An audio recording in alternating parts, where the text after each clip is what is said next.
They do have a timeout. Decide not to use it. Curry, way downtown. Bang! Bang! Oh, what a shot from Curry!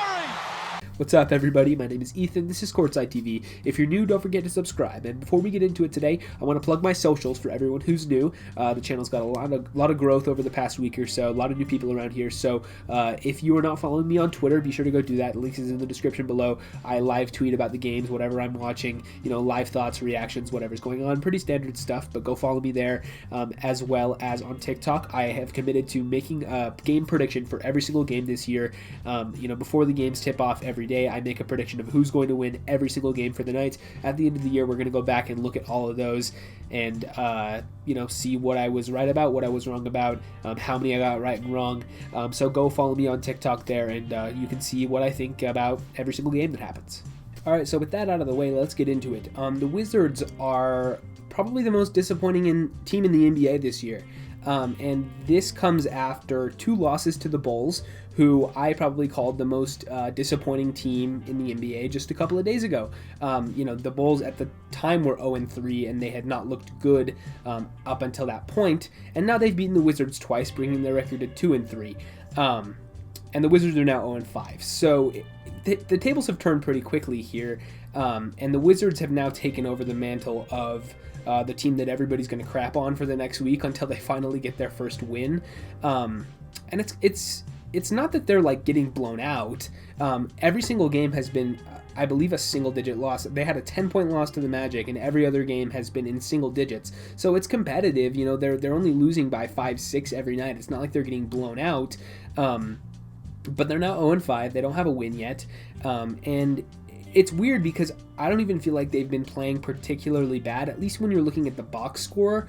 I haven't been able to watch a lot of Wizards games all the way through just because, there's other games on and I've been watching other teams. But for the Wizards and what I've seen from them, seems like Russ is playing pretty well. I mean, he has a triple-double in every single one of his games. Now, I've been a critic of the triple-double. I don't think it's a meaningful stat, particularly, and Russell Westbrook's whole, fill up the stat sheet type of thing is not necessarily my favorite way to play basketball.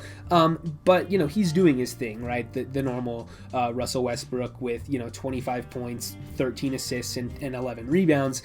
That's just been his thing, right? And he's living up to his normal standard. As well as Bradley Beal averaging 30 points a game. Again, he's coming off probably the best season of his career last year, and he's doing the Bradley Beal thing of getting his 30 points on good efficiency with some decent assist numbers, and their 2 stars are playing well, right? So why are they losing? Well, number one, it's the defense. They were horrendous on defense tonight. I mean, they gave up 133 in regulation, and it was just horrible. They were just letting the Bulls, and I was watching the last couple minutes of that game, and it was just Wendell Carter Jr. just getting right to the rim with no resistance at all, it was just bad, man. Their defense was just horrible tonight, and they've given up over 110 points in every single game so far this year. They gave up 130 to the Magic in their second game, 120 again to the Magic, 115 to the Bulls, 133 to the Bulls, 113 to Philly. And like I said, these have been close games. They've just not been quite able to match it. The offense is putting up numbers, but the defense is just letting them down here.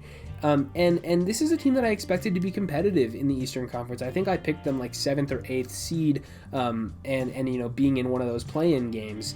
And it's just tough to watch them right now because if you're looking at this roster, it seems like they should have a decent amount of depth to go along with their 2 stars. Rookie Deni Avdija has played well so far, and it was pretty amazing that he fell to them at 9th overall. I projected him to be a higher lottery pick. He fell all the way down. Looks like he can play right away. His shot looks better. You have guys like Robin Lopez and Troy Brown and Rui Hachimura in his second year. Isak Bonga can play. Thomas Bryant is a good NBA center.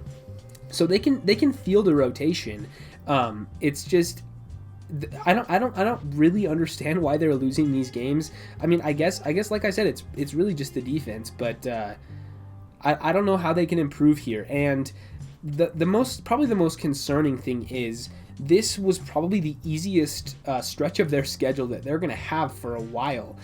Because, Philly, you're not expected to win that game, but, 2 games against the Magic, 2 games against the Bulls, you probably could at least get 2-3 of those and get some wins there. But if we look at their upcoming schedule, they play the Timberwolves tomorrow, and that'll be on the back-to-back on the road. So as good as the Timberwolves might be or might not be, that's going to be a tough game to win. Going from a home game to traveling now, they're probably flying out tonight and going to have to play on the road in Minnesota. That's a tough game to win.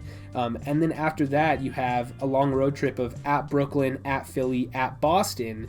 Those are 3 surefire playoff teams in the Eastern Conference, and then you go home for Miami, Phoenix, and Utah. So their next, 7 or 8 games? They're going to have to win some of them, and is it crazy to say that they might be 1-12 after that road trip? 2-12. Hopefully they can win 1 or 2 of those games that they're not supposed to win.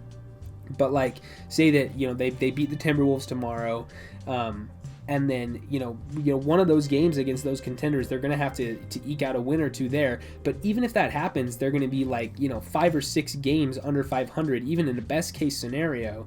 And that's just, that's going to be tough to come back from, even though it's early in the season. But they really needed to get some wins here early in this first stretch of the season at home, and they just weren't able to do it. So this is kind of tough for the Wizards now.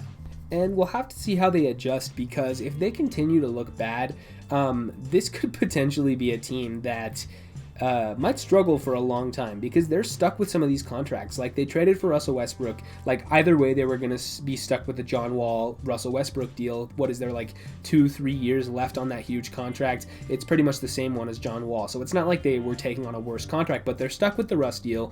They can trade Bradley Beal, but obviously he's the best player on the team. He has a lot of value, but if you trade him, you're kind of committing to a rebuild. And then, you just signed Davis Bertans to long-term money. You got a couple of these rookies that are going to have extensions coming up. But really, say they in an apocalyptic scenario, they have to trade Bradley Beal away. Russell Westbrook is never the same player, and he's just kind of dead money for the next couple of years. Davis Bertans doesn't look super good on a team that isn't very good, right? He doesn't get enough spacing. He just ends up not living up to that contract, whatever. And then you're looking at a young core. For the future of this team, the young core looks like Rui Hachimura, Troy Brown, and Denny Avdia. Those are all fine players, but how good is that core moving forward? It's probably not the best, especially when you're comparing to some of these other young cores in the Eastern Conference. If the Wizards don't put this together, their outlook for the next 5 years is looking pretty bleak. Especially if Bradley Beal does end up requesting a trade, which, he's remained pretty loyal so far. He signed that extension a couple years ago and people didn't think he was going to. And I don't believe I've seen really any credible reports of Bradley Beal actually wanting out of Washington, or even getting close to that point. Usually we hear those rumblings a year or 2 in advance of hey, this guy kind of wants out here. And I feel like most of the Bradley Beal trade stuff is more of the media and the fans kind of just projecting onto him and onto the Wizards and saying, hey, this is not a good situation. This team is not winning. Obviously, the star wants out. Whereas we haven't really gotten any indication from Beal himself that might be the case. Now, if they continue to not win this year, things can change pretty quickly. But as of right now, I don't anticipate a Beal trade request going down soon. But obviously, things change very quickly in the NBA. But if that does happen, they're going to be in a pretty bad spot, because you're stuck with the Russ money, stuck with the Bertans money, and the young core isn't that awesome. And then maybe Russell Westbrook, is going to carry them to be not a bottom lottery team for the next couple of years. Maybe they're 9th or 10th or 11th in lottery odds rather than 2nd or 3rd, and they just can't really build out a young core, and that's kind of a nightmare scenario for the Wizards. So that's kind of projecting ahead. Obviously, it's only been 5 games, but if they continue to look this way, they might be in a pretty rough spot. So anyway, that's all I have on the Wizards for tonight. The newest, most disappointing team in the NBA. I'm sure some other team will take up that mantle in the next coming days. But as of right now, Wizards are 0-5. They're one of the few teams who do not have a win yet. So it's been kind of rough.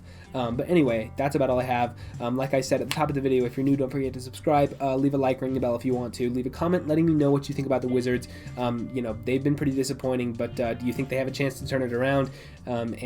What might the future look like for this team if they continue to struggle? And with all that said, I will see you guys in the next one.